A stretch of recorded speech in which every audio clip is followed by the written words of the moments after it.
From Neural Newscast, I'm Thatcher Collins. And I'm Thomas Keene. Today, in Knoxville, the Kentucky Wildcats orchestrated a stunning comeback to defeat 24th-ranked Tennessee 80-78. The Wildcats trailed by 17 points in the first half before mounting their third consecutive double-digit rally. This victory secures a significant Quad 1 win for their NCAA tournament resume. Watching this roster navigate immense pressure feels like witnessing a new system finally stabilize in real time. Kentucky never held the lead until the final minute of the game.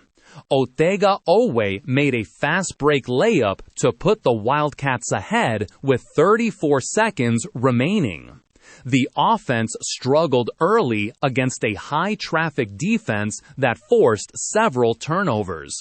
Denzel Aberdeen and Colin Chandler eventually provided the necessary spacing with 5 combined three-pointers. This perimeter efficiency allowed the offense to flow more freely during the second half. The scale of this achievement is difficult to overstate given the environment. Tennessee entered this matchup with a perfect 10-0 record on their home court. This result represents the second time in 2 years that Kentucky has broken a volunteer home streak. Mark Pope appears to have found a way to align individual talents into a single functional unit. Their trajectory is beginning to look increasingly luminous as the postseason approaches. The Food City Center has been a reliable fortress for the Volunteers throughout the current season. This win marks the first time since 2006 that Kentucky has won 4 consecutive games in Knoxville. Statistical data shows Tennessee is 102 when leading at halftime in their last 102 home games. Both of those losses were delivered by Kentucky programs. The logistical challenge of winning in this venue is clearly something this group relishes. The game concluded with a physical confrontation that erupted on the court after the final buzzer sounded. Tensions flared at center court immediately following the final play as players from both programs engaged in a heated scrum. Otega Oweh began celebrating near the Tennessee bench, which prompted a physical response from Jaylen Carey. It was a momentary lapse in discipline that briefly overshadowed a remarkable athletic performance. Nate Ament attempted to create distance before Oweh swiped his hand away.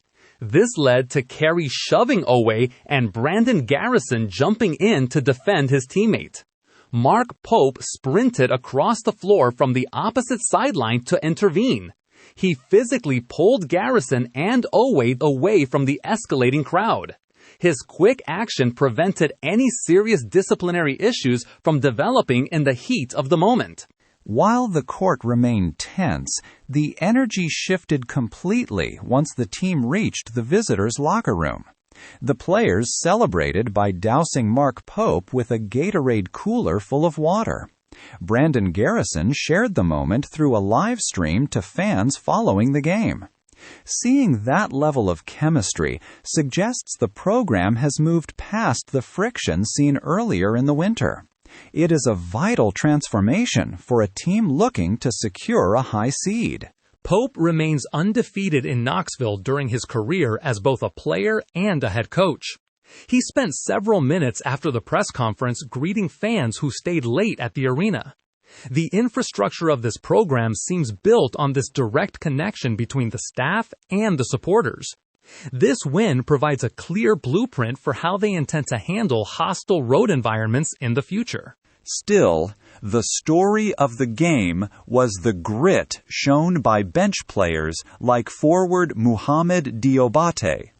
Here is what else we're watching regarding the emerging presence of the sophomore in the rotation. Dioubate finished the game with 10 points and a team-high 6 rebounds. His impact on the game felt like a gravitational shift that Tennessee was unable to counter. He brought a level of toughness that the starting lineup lacked in the opening minutes. Dioubate recorded a team-high +16 efficiency rating during his minutes on the floor. He managed to secure 4 offensive rebounds despite facing a much larger front line. He told reporters after the game that he spoke to Malachi Moreno at halftime to encourage more physicality. This internal leadership is a functional necessity for a team with championship aspirations. The bench production has become a reliable engine for their recent success. Next, the Wildcats return home to Lexington to host a series of pivotal conference matchups. They are scheduled to face Texas and Ole Miss at Rupp Arena in the coming week. Maintaining this momentum will be critical as they look to move safely off the tournament bubble. The alignment of these recent wins suggests the program is finally reaching a stable orbit. Every game now serves as a testing ground for their improved defensive structure. The upcoming homestand provides an opportunity to refine their half-court sets. Texas brings a mobile defensive unit that will test the spacing provided by Aberdeen and Chandler. Winning on the road is difficult, but maintaining consistency at home is the foundation of a successful season. The coaching staff will likely focus on reducing the early deficits seen in the last 3 games. We will be watching to see if the bench rotation continues to expand. I'm Thatcher Cons. And I'm Thomas Keene. Thank you for joining us. Neural Newscast is AI-assisted, human-reviewed. View our AI transparency policy at neuralnewscast.com.